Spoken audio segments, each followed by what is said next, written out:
রাজধানীর কাকরাইল আইডিইবি ভবনে অনুষ্ঠিত হলো তারুণ্যের রাষ্ট্রচিন্তার তৃতীয় সংলাপ। আলোচনার মূল বিষয় ছিল মানবিক মূল্যবোধ সম্পন্ন শিক্ষা ও শিক্ষাঙ্গন। আয়োজক ছিল অর্পণ আলোক সংঘ।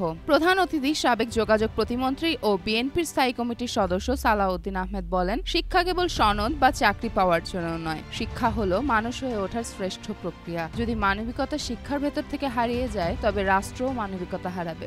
ঢাকা বিশ্ববিদ্যালয় কেন্দ্রীয় ছাত্র সংসদ ডাকসু নির্বাচনে ভিপি প্রার্থী আবিদুল ইসলাম খান তীব্র ক্ষোভ প্রকাশ করে বলেন, 2019 সালে ডাকসু নির্বাচন নিয়ে আজও প্রশ্ন আছে। এবারও যদি অভিযোগগুলোর সঠিক জবাব না দেয়া হয়, তাহলে ছাত্রদল পুনরায় ডাকসু নির্বাচন আদায় করে ছাড়বে। তিনি আরও অভিযোগ করেন, এই নির্বাচনে একটি অদৃশ্য রাজনৈতিক শক্তি আধিপত্য বিস্তার করেছে। এর ফলেই ছাত্রদলের ভরাডুবি হয়েছে। আবিদ দাবি করে, ছাত্রদল শান্তিপূর্ণভাবে ধৈর্যের পরিচয় দিয়েছে এবং সহিংস রাজনীতিতে ফেরত যায়নি। অন্যদিকে জাতীয় নাগরিক পার্টি এনসিপির মুখ্য সংগঠক হাসনাত আব্দুল্লাহ বলেন, অন্তর্বর্তী সরকারের ব্যর্থতা ও সীমাবদ্ধতার দায় এনসিপির। আমরা ভুল হলেও তা সংশোধন করব। রাজনীতি ব্যবসায়ীদের হাতে চলে গেছে, অথচ রাজনীতিবিদদের হাতেই থাকা উচিত। এই সংলাপে স্পষ্ট হয়েছে, তরুণ প্রজন্ম শিক্ষা, নির্বাচন ও রাজনীতির প্রতিটি ক্ষেত্রে জবাবদিহিতা ও মানবিক মূল্যবোধকে এগিয়ে নিতে চায়। বক্তাদের মতে, মানবিক মূল্যবোধ সম্পন্ন শিক্ষা ও জবাবদিহিমূলক রাজনীতি ছাড়া